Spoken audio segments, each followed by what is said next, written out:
के रांची में इसी बीच चाय दुकान के सामने हमारे साथ डॉक्टर निरंजन महतो जी हैं जो शिक्षा जगत से जुड़े हुए हैं। डॉक्टर साहब, एक बात पूछना चाहते हैं आपसे। अभी तो पद्म श्री पुरस्कार सबको देश में दिया गया। कंगना रनावत जी को जो पद्म श्री पुरस्कार दिया गया, उसको किस नजरिए से आप देखते हैं?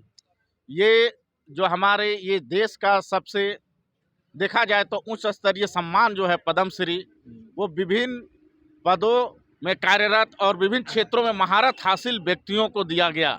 ये हमारी परंपरा रही है देश की, और अच्छे अच्छे व्यक्तियों को दिया जाता है, इसमें किसी तरह का दो मत नहीं है।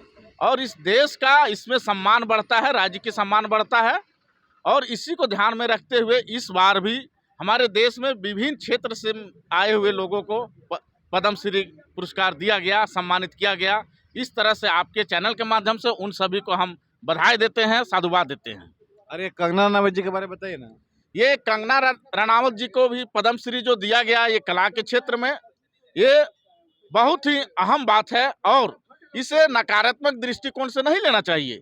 ये सकारात्मक पक्ष है कि ये देश की सरकार ने यदि उनको यदि कुछ समझ के यदि पद्म श्री सम्मान से सम्मानित किया है, तो उसको नकारात्मक शब्दों का चयन नहीं किया जाना चाहिए। अब रही बात कि उन्होंने जो भी कही देश के संबंध में कही कि हमारी आज़ादी यदि 1947 में नहीं मिली है, हमें तो आज़ादी 2014 में मिला है, तो इसमें आप उसकी व्यक्तिगत राय हो सकती है। आप इससे ये साबित हो रही है कि हमारे इतिहास के बारे में उनको किसी भी तरह की जानकारी नहीं है, हमारे देश के बारे में कोई उससे समझदारी नहीं है, जिसके कारण ये जो है अल बल बयान दे रही हैं। लेकिन फिर भी कुछ जो राजनीतिक पार्टी के कुछ दल हैं जो उसमें मौन हैं, तो उनसे ये हम क्या उम्मीद कर सकते हैं। मतलब अब ये नई परंपरा चालू हो रही है और हमारे देश में एक नया इतिहास लिखने की ज़रूरत है।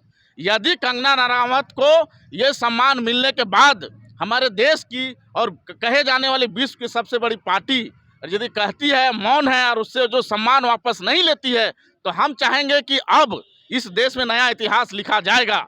और वो इतिहास शायद हमको लगता है 1947 सब हम देश की आज़ादी नहीं पढ़ेंगे, और कंगना रनावत जी को यदि वापस नहीं होता है तो हम 2014 से अब देश की आज़ादी पढ़ने के लिए हम मजबूर होंगे।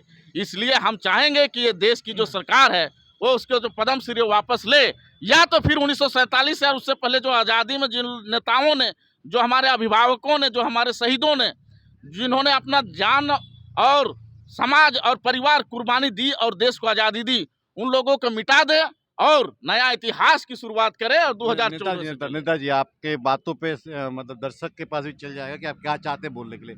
आपके हिसाब से 14 और 24 दोनों, 14 देख चुके हैं, 24 आने वाला है, 24 में कौन सरकार बनाएगा, बीजेपी या कांग्रेस? आपको क्या लगता है?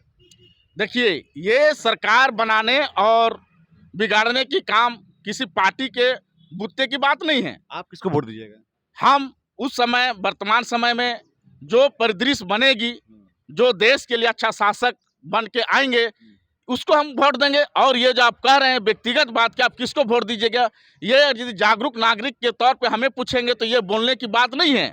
ये जो मतदान होती है गुप्त तरीके से दी जाती है। बाबा, गुप्त तरीके से क्या, गुप्त में गुप्त युग में पहुंच जाइए फिर से। आपका जो सोच है, जो बताएं कि भाई इसको पद्म श्री मिल रहा है, वो 14 में देश को फ्रीडम दिलवाया है, तो अब उस तरह के मैंने व्यक्तित्व को वोट दीजिएगा या कुछ नया सोचिएगा? हाँ, देखिए, इसमें जो आप कह रहे हैं 2014 में जो देश को आज़ादी मिली, इस संबंध में जो आपने बात विचार कर रहे हैं, हमको उसको वोट देंगे, किसी और को देंगे, ये अभी एक पहलू है। और यदि ये सिलसिला जारी रहा तो हम ये साबित करने के लिए मजबूर होंगे, हम लोग सभी इस देश की जो नागरिक है, कि 2024 में कौन आएगा सो परिवर्तन होना संभव है। यदि अपनी गलतियों को सरकार मान के यदि स्वीकार नहीं करे और कंगना रनावत जी का पद्म श्री जो सम्मान है उसे वापस नहीं। देखिए, आप टीचर से स्टूडेंट का योग्यता को आप नापने की क्षमता रखते हैं, तो आपके हिसाब से राहुल जी बड़े अच्छे पॉलिटिशियन हैं या मोदी जी?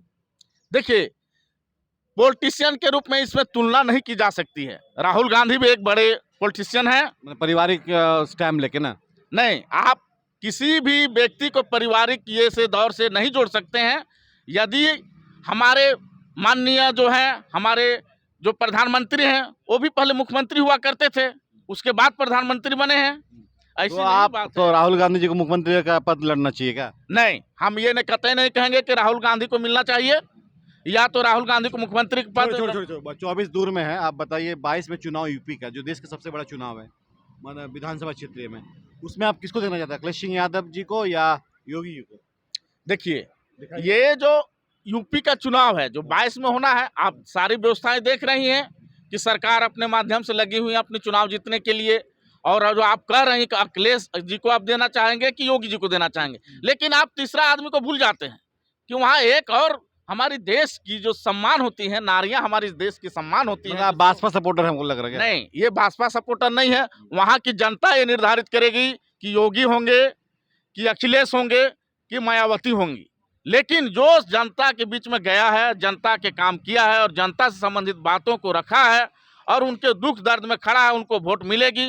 सिर्फ हवाई में कोई जीतने वाला नहीं है। चलिए, इनके बातों से तो एक चाय की गर्माहट जैसे भाई सुगंध आ रही है कि प्रोफेसर कम नेताजी ज़्यादा है। उसे गोल गोल घुमा के बातों को रखा। कैमरा के पीछे तो बहुत अलग अलग बातें, वो जहाँ कैमरा ऑन हुआ बातें घुमा के कैमरा पे परोस दिया। कैमरामैन सागर के साथ जय गुरु बनर्जी, न्यूज़ स्टेट झारखंड, रांची।